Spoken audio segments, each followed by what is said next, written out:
कर रहे हैं बड़ी खबर के साथ। कैबिनेट की अनौपचारिक बैठक के बाद सीएम नापसंग सैनी ने जानकारी दी। जानकारी देते हुए सीएम ने कहा कि बरसात के कारण आमजन को बहुत दिक्कत हुई है, लगातार हालात पर नजर बनाए हुए है।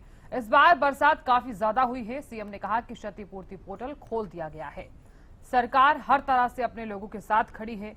इसी के साथ ही सीएम ने कहा प्रभावित क्षेत्रों में राहत बचाव कार्य लगातार चल रहे हैं, किसानों के नुकसान की भरपाई की जाएगी। हमारे विधायक कार्यकर्ता भी काम में लगे हुए हैं, प्राकृतिक आपदा के बीच मजबूती से काम कर रहे हैं। तो मुख्यमंत्री नापसंग सैनी ने जानकारी देते हुए बताया है कि बाढ़ प्रभावित राज्यों को राहत पहुंचाई है, आपदा के समय में उनके साथ खड़े हैं। सभी मंत्री और विधायक 1 महीने की सैलरी बाढ़ पीड़ितों के लिए देंगे। सभी अधिकारी और कर्मचारी भी बाढ़ पीड़ितों के लिए इच्छा अनुसार करेंगे मदद। रिहायशी इलाके में हुए नुकसान को लेकर भी सीएम ने मुआवजे का ऐलान किया। फसलों के लिए 15,000 रुपए प्रति एकड़ मुआवजा दिया जाएगा। पशुओं के नुकसान पर भी पीड़ितों को मुआवजा दिया जाएगा।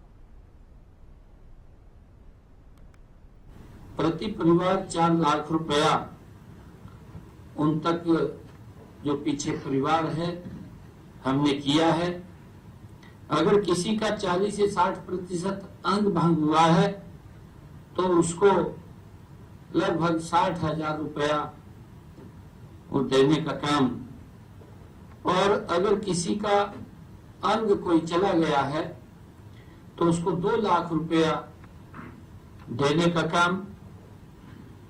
और अगर मैदानी क्षेत्र में क्षतिग्रस्त मकान के लिए हमने 95,000 और पहाड़ी क्षेत्र में क्षतिग्रस्त मकान के लिए 1,01,900 रुपए, और आंशिक रूप से क्षति पक्के मकानों के लिए 10,000 रुपए।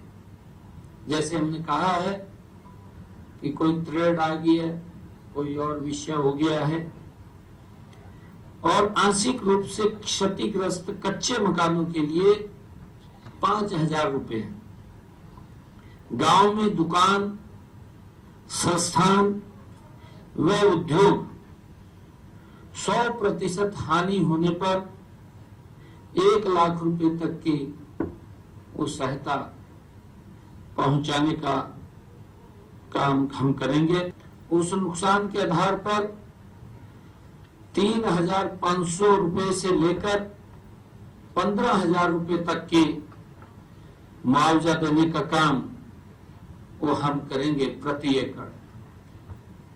दुधारू पशु की अगर कोई हानि हुई है, गाय, ऊंटनी या के लिए हम 30,000 रुपए, और भेड़, बकरी, सुअर के लिए 3,000 रुपए, और दूध देने वाले पशु ऊंट, घोड़ा, बैल आदि के लिए 25,000 रुपए, और मुर्गी पालन के लिए 5,000 रुपए तक की बाढ़ पीड़ितों को सहायता देने का काम हम करेंगे।